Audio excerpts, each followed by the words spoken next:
आज आप सुनेंगे शनि प्रदोष व्रत कथा।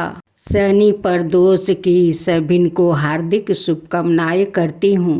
शनि भगवान सभी को सुरक्षित रखे। प्राचीन समय की बात है, एक नगर में सेठ धनवान, दौलत और वैभव से संपन्न था। वो अत्यंत दयालु था। उसके यहाँ से कभी कोई भी खाली हाथ नहीं लौटता था। वो सभी को जी भर कर दान दक्षिणा देता था, लेकिन दूसरों को सुखी देखने वाले सेठ और उसकी पत्नी सवाए काफ़ी दुखी थे। दुख का कारण था उनके संतान का ना होना। संतानहीनता के कारण दोनों भूले जा रहे थे। एक दिन उन्होंने तीर्थ यात्रा पर जाने का निश्चय किया और अपने काम काज सेवकों को सौंप कर चल पड़े। अभी वो नगर के बाहर ही निकले थे कि उन्हें एक विशाल वृक्ष के नीचे समाधि लगाए एक तेजस्वी साधु दिखाई पड़े। दोनों ने सोचा कि साधु महाराज से आशीर्वाद लेकर आगे की यात्रा शुरू किया जाए। पति पत्नी दोनों समाधि लीन साधु के सामने हाथ जोड़कर बैठ गया और उनकी समाधि टूटने की प्रतीक्षा करने लगा। सुबह से शाम और फिर रात हो गई, लेकिन साधु की समाधि नहीं टूटी।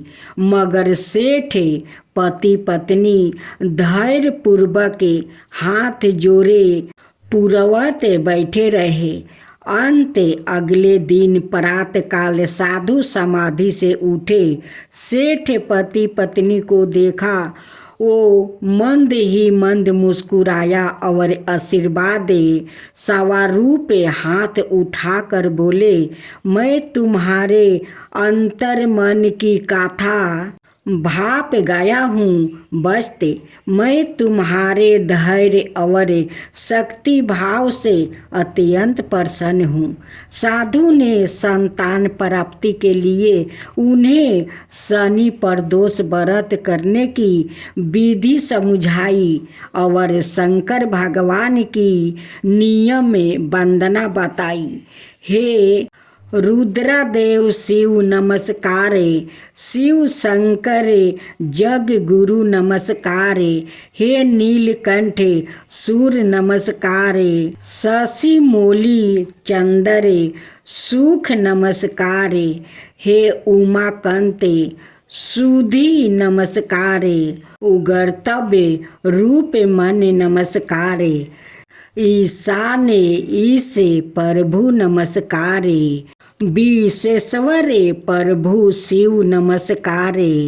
तीर्थ यात्रा के बाद दोनों वापस घर लौटे और नियम पूर्वक शनि प्रदोष व्रत करने लगे।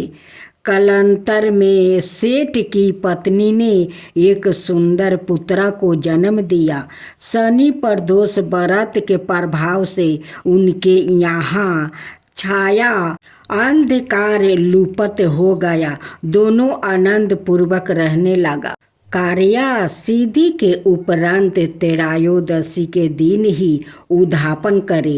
एक दिन पूर्व गणेश पूजन करे।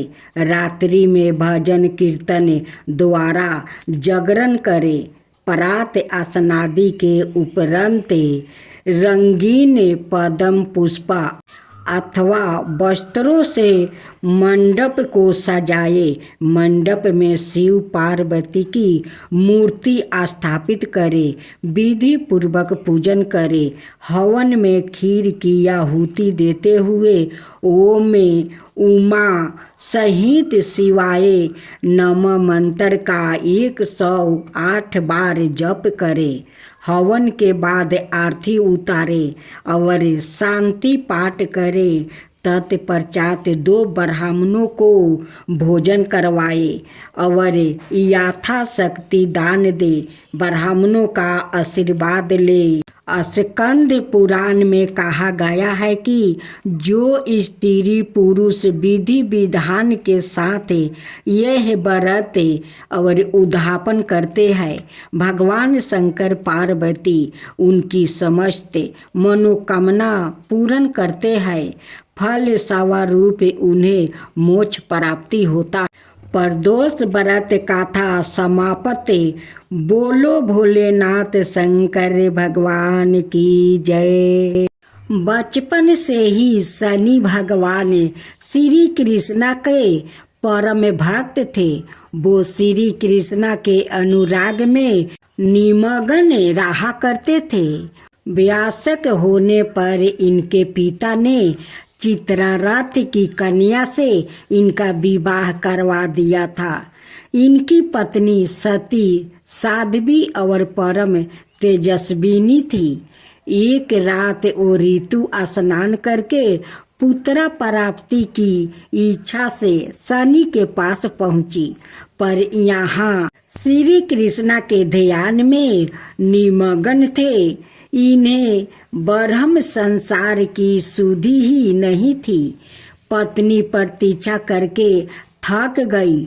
उसका ऋतु काल निष्फल हो गया, इसलिए उसने क्रोध होकर शनि देव को श्राप दे दिया कि आज से जिसे तुम देख लोगे वो नष्ट हो जाएगा। ध्यान टूटने पर शनि देव ने अपनी पत्नी को मनाया। पत्नी को भी अपनी भूल पर पछताप हुआ, किंतु श्राप के प्रतिकार की शक्ति उसमें नहीं थी। तभी से शनि देव अपना सिर नीचे करके रहने लगा, क्योंकि वो नहीं चाहते थे कि इनके द्वारा किसी का नष्ट हो। शनि के आदि देवता प्रजापति ब्रह्मा और पराधी देवता यम है। इनका वर्ण कृष्णा वाहन गिद्ध और रथ लोहे का बना हुआ है। यह एक एक राशि में 30-30 महीने तक रहते हैं। यम में मकर और कुंभ राशि के स्वामी है और इनकी महादशा 19 वर्ष की होती है। ज्योतिषी शास्त्र के अनुसार शनि ग्रह यदि कहीं रोहिणी संकट वेदन कर देता तो पृथ्वी पर 12 वर्ष घोर दुविधा पड़ जाए और प्राणियों का बचना ही कठिन हो जाए।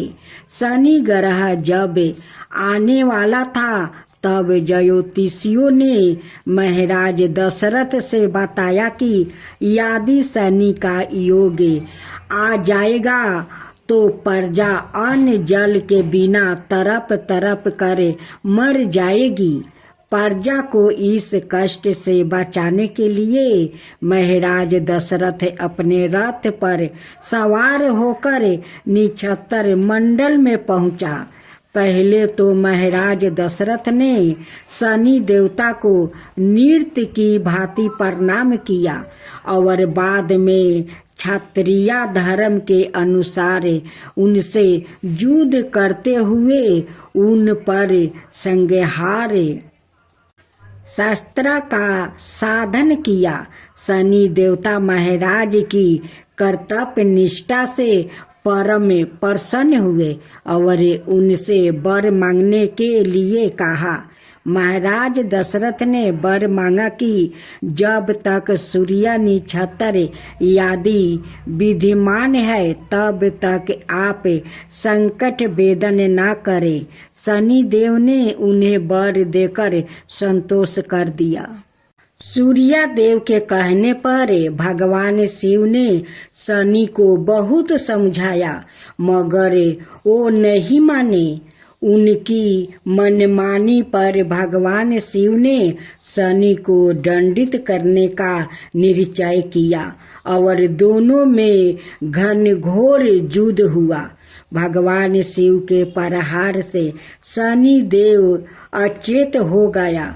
तब सूर्या का पुत्र मोह जागा और उन्होंने शिव से पुत्र के जीवन की प्रार्थना की। तत्पश्चात शिव ने शनि को दंडाधिकारी बना दिया। शनि अन्यायाधीश की भांति जीवों को दंड देकर भगवान शिव का सहयोग करने लगे। एक बार पिप्पलद मुनि की बाल्यावस्था में ही उनके पिता का देहांत हो गया। बड़े होने पर उनको ज्ञात हुआ कि उनकी पिता की मृत्यु का कारण शनि है, तो उन्होंने शनि पर ब्रह्मदंड का साधन किया। उनके प्रहार सहने में असमर्थ शनि भागने लगा। विकलांग होकर शनि भगवान शिव से प्रार्थना करने लगे। भगवान शिव ने प्रकट होकर पिप्पलद मुनि को बोध कराया कि शनि तो केवल दृष्टि नियमों का पालन करते हैं। यह जानकर पिप्पलद ने शनि को क्षमा कर दिया। शनि देव के कारण गणेश जी का सिर छेदन हुआ। शनि देव के कारण राम जी को वनवास हुआ था। रावण का संहार शनि देव के कारण हुआ था। शनि देव के कारण पांडवों को राज्य से भटकना पड़ा। शनि के क्रोध के कारण विक्रमादित्य जैसे राजा को कष्ट झेलना पड़ा। शनि देव के कारण राजा हरिश्चंद्र को दर दर की ठोकरें खानी पड़ी। राजा नल और उनकी रानी दमयंती को जीवन में कई कष्टों का सामना करना पड़ा था। इनकी शांति के लिए मृत्यु जैन जप, नीलम धारण और ब्राह्मण को तिल, उड़द, भैंस, लोहा, तेल, काला वस्तु, नीलम काली गऊ, जूता, कस्तूरी और स्वर्ण का दान देना चाहिए। शनिदेव का कथा इस प्रकार है। शास्त्रों के अनुसार रामायण काल में एक समय शनि को अपने बल और पराक्रम पर घमंड हो गया था। उस काल में हनुमान जी की बल और पराक्रम की कीर्ति चारों दिशाओं में फैली हुई थी। जब शनि को हनुमान जी के संबंध में जानकारी प्राप्ति हुई तो शनि बजरंग बली से युद्ध करने के लिए निकल पड़े। एक शांत स्थान पर हनुमान जी अपने स्वामी श्री राम की भक्ति में लीन बैठे थे। तभी वहाँ शनि देव आ गया और उन्होंने बजरंग बली को युद्ध के लिए ललकारा। युद्ध की ललकार सुनकर हनुमान जी शनि देव को समझाने का प्रयास किया, लेकिन शनि नहीं माने और युद्ध के लिए आमंत्रित करने लगे। अंत में हनुमान जी भी युद्ध के लिए तैयार हो गया। दोनों को बीच घमासान युद्ध हुआ। हनुमान जी ने शनि को बुरी तरह परास्त कर दिया। युद्ध में हनुमान जी द्वारा किया गया प्रहारों से शनि देव के पूरे शरीर में भयंकर पीड़ा हो रही थी। इसी पीड़ा को दूर करने के लिए हनुमान जी शनि को तेल दिया। इस तेल को लगाते ही शनि देव की समस्त पीड़ा दूर हो गई। तभी से शनि देव को तेल अर्पित करने की परंपरा आरंभ हुआ। शनि देव पर जो भी व्याकृत तेल अर्पित करता है उसके जीवन की समस्त परेशानियां दूर हो जाती है और धन अभाव खत्म हो जाता है। जबकि एक अन्याय गाथा के अनुसार जब भगवान की सेना ने सागर सेतु बांध लिया तब राक्षस इसे हानि ना पहुंचा सके। उसके लिए पवन सुत हनुमान को उसकी देखभाल की जिम्मेदारी सौंपी गई। जब हनुमान जी शाम के समय अपने इष्ट देव राम के ध्यान में मगन थे तभी सूर्यपुत्र शनि ने अपना काला करूपा चेहरा बनाकर क्रोध पूर्वक कहा, हे बानर, मैं देवताओं में शक्तिशाली शनि हूँ। सुना है तुम बहुत बलशाली हो। आंखें खोलो और मेरे साथ युद्ध करो। मैं तुमसे युद्ध करना चाहता हूँ। इस पर हनुमान ने विनम्रता पूर्वक कहा, इस समय मैं अपने प्रभु को याद कर रहा हूँ। आप मेरी पूजा में विघ्न मत डालिए। आप मेरे आदरणीय हैं। कृपा करके आप यहाँ से चले जाइए। जब शनि देव लड़ने पर उतर आया तो हनुमान जी ने अपनी पूंछ में लपेटना शुरू कर दिया, फिर उन्हें कसना आरंभ किया। जोर लगाने पर भी शनि उस बंधन से मुक्ति ना होकर पीड़ा से व्याकुल होने लगा। हनुमान ने फिर सेतु की परिक्रमा कर शनि के घमंड को तोड़ने के लिए पत्थरों पर पोंछ को झटका दे देकर पटकना शुरू कर दिया। इससे शनि का शरीर लहूलुहान हो गया, जिससे उनकी पीड़ा बढ़ती गई। तब शनि देव ने हनुमान जी से प्रार्थना की कि मुझे बंधन से मुक्ति कर दीजिए। मैं अपने अपराध की सजा पा चुका हूँ, फिर मुझसे ऐसी गलती नहीं होगी। तब हनुमान जी ने जो तेल दिया उसे घाव पर लगाते ही शनि देव की पीड़ा मिट गई। उसी दिन से शनि देव को तेल चढ़ाया जाता है, जिससे उनकी पीड़ा शांत हो जाती है और वो प्रसन्न हो जाते हैं।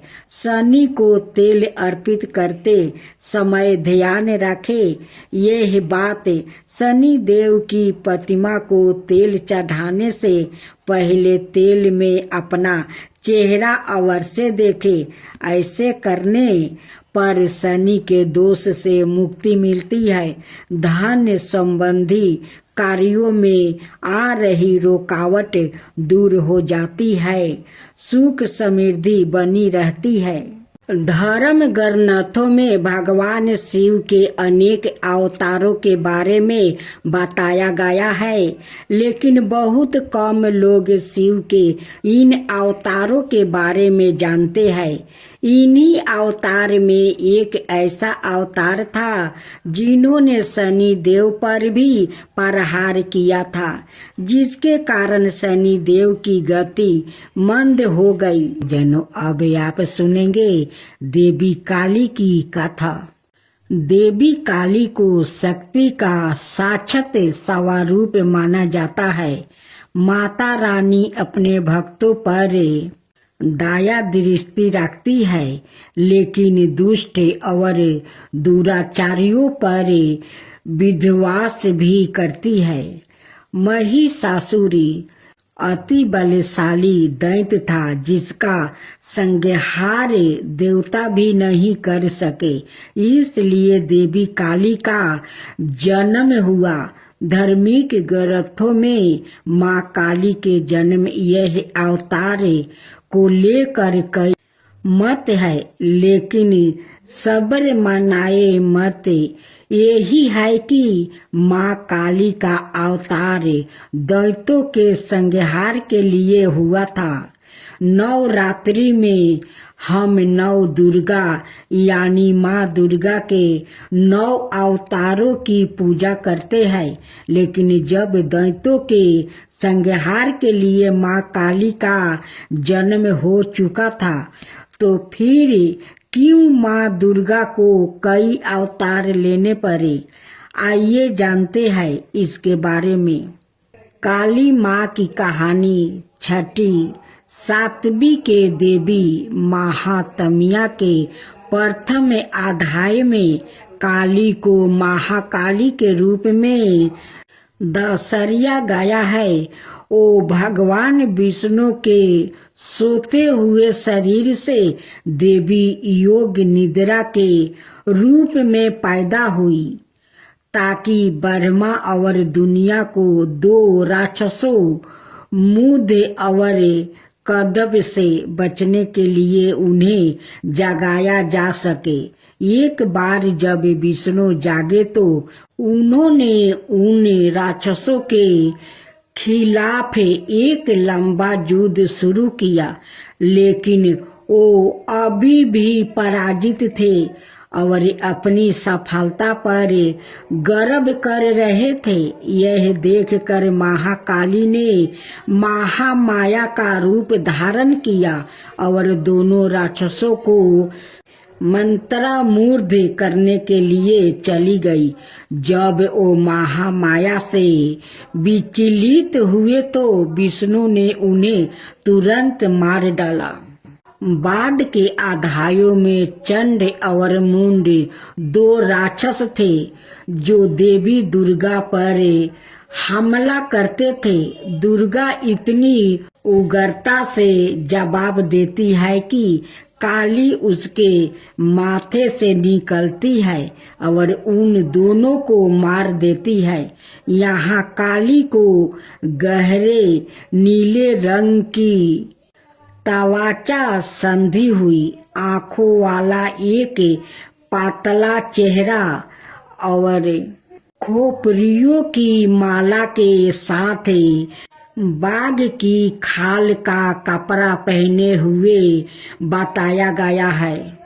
बाद में उसी युद्ध में राक्षस से रक्त बीज जिसके सेनापति चंड और मुंड थे युद्ध में काली का सामना करते हैं।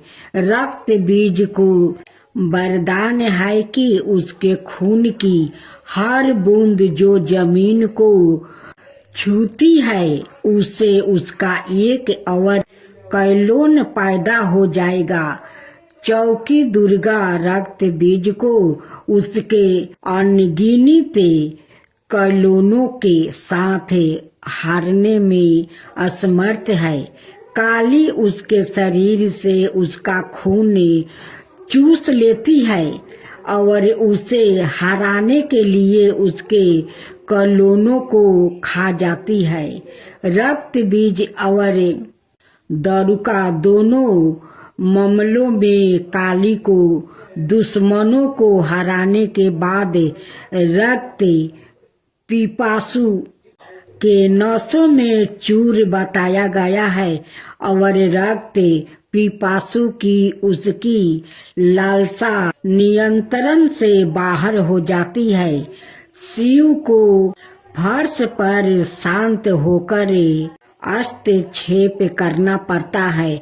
जब काली क्रोध में आगे बढ़ रही होती है तो वो गलती से शिव पर पैर रख देती है और उसकी जीभ बाहर निकल जाती है।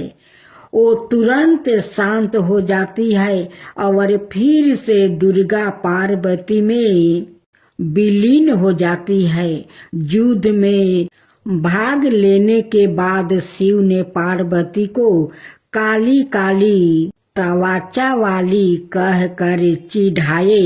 पार्वती बहुत आहत हुई और योग योग तक तपस्या करना शुरू कर दिया जब तक कि उन्होंने अपना काला रंग नहीं खो देती है, इसे त्याग नहीं दिया और गौरी सुनहरी तवाचा वाली देवी नहीं बन गई।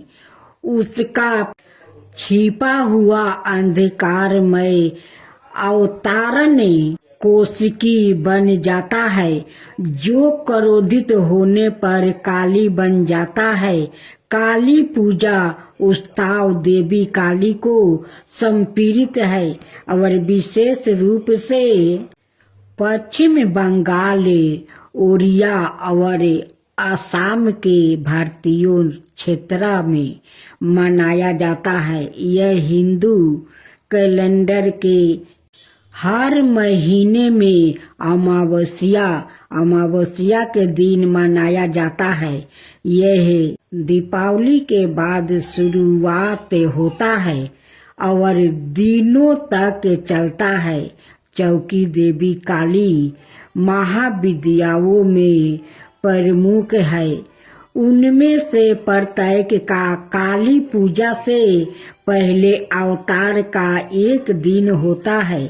काली माँ को फलों का प्रसाद बंगाल में खिचड़ी भोग के साथ निरामिष अर्थात बिना प्याज या लहसुन का मटन, मछली, करी, पायस, मिठाई और भाजा गहरे तेले हुए पकौड़े चढ़ाया जाता है। कुछ स्थानों पर प्रसाद के रूप में शराब भी चढ़ाई जाती है। अनुभवी पंडितों का कहना है कि लोग रात भर पंडालों में आते हैं और दिन की तुलना में रात में भीड़ बढ़ जाती है। पूजा आश्चर्यजनक रोशनी, प्रकाश और धावनी सो काली पूजा से पहले प्रत्येक दिन मनाए जाने वाले महाविद्याओं के अवतार और अंतिम महाविद्या कमलात्मिका के अवतार, जिसे कमलात्मिका जयंती के रूप में मनाया जाता है। दिवाली के दिन पड़ने के कारण उन्हें अक्सर तांत्रिक लक्ष्मी के रूप में माना जाता है। इसके कारण और इस के कारण कि लक्ष्मी को विष्णु की पत्नी के रूप में माना जाता है। उसके बाद इसे लाल गुलहल के फूलों और गुलहल की माला से सजाया जाता है, जो उनका पसंदीदा फूल माना जाता है। फिर काली पूजा पंडालों में काली मंत्रों और भजनों की मदद से की जाती है। उनकी प्रार्थना की जाती है और उनकी दिव्यता का आहन किया जाता है। यदि पूजा घर पर आयोजित की जा रही है तो मंदिर काली पूजा की पूजा सेवा प्रदान करता है, जहां भक्त की ओर से पूजा आयोजित की जाती है। मंदिर के पंडितों के पास पूजा के लिए सारी सामग्री तैयार है और भक्तों को बस कुछ निर्देशों का पालन करना है, जो मंदिर द्वारे इसमें। जय जय श्री शनिदेव, भक्तन की हितकारी, सूरज के पुत्र प्रभु छाया महतारी। जय जय श्री शनिदेव। सामे अंक बक्र दृष्टि, चतुर्भुजाधारी, नीलंबर धारण नाथ, गजा किया सवारी। जय जय श्री शनिदेव। किरीटी मुटुक शिशिराजित, दीपक है लीलारी, मुक्तन की माला गले शोभिती बलिहारी। जय जय श्री शनिदेव। मोदक मिष्टन पान चढ़त है सो पारी। लोहा तिल तेल उर्दी महिषी अति प्यारी। जय जय श्री शनिदेव। देव दनुज ऋषि मुनि सुमिरन नर नारी। विश्वानाथ धरत ध्यान शरण है तुम्हारी। जय जय श्री शनिदेव। जा पर कृपित हो तुम स्वामी घोर कष्ट ओ पावे। धन विभाव और माने कीर्ति सब पल भर में मिट जावे। राजा नल को लगी शनि दासा राजपाट हर लेबे। जय शनिदेव जय शनिदेव जय जय जय शनिदेव। जा पर प्रभु होवे तुम स्वामी सकल सिद्ध ओ पावे तुम्हारी। कृपा रहे तो उसको जग में कवन सतावे। तांबा तेल और तिल से जो करे भक्तन सेवा। जय जय शनिदेव जय जय शनिदेव जय जय शनिदेव। हर शनिवार तुम्हारी जय जय कार जगत में होबे। कलियुग में शनिदेव महाचत में दुख दलिदरता धोबे। करू आरती भक्ति भाव से भेंट चढ़ावे मेवा। जय शनिदेव जय शनिदेव जय जय जय शनिदेव। चार भुजा ताही साजे गादा हस्त प्यारी। जय शनिदेव जी रवि नंदन गजे बंदन यम अंग्रेज देवा। कष्ट ना सो नर पाते करते तब सेवा। जय शनिदेव जी जय शनिदेव जी। तेज अपार तुम्हारा स्वामी सहा नहीं जावे। तुमसे बेमुख जगत में सुखी नहीं पावे। जय शनिदेव जी नमो नमो रवि नंदने। सब गरहो सिर ताजा बंसीधर यश गावे। रखियो प्रभु लाज हमारा। जय जय शनिदेव जी जय जय शनिदेव।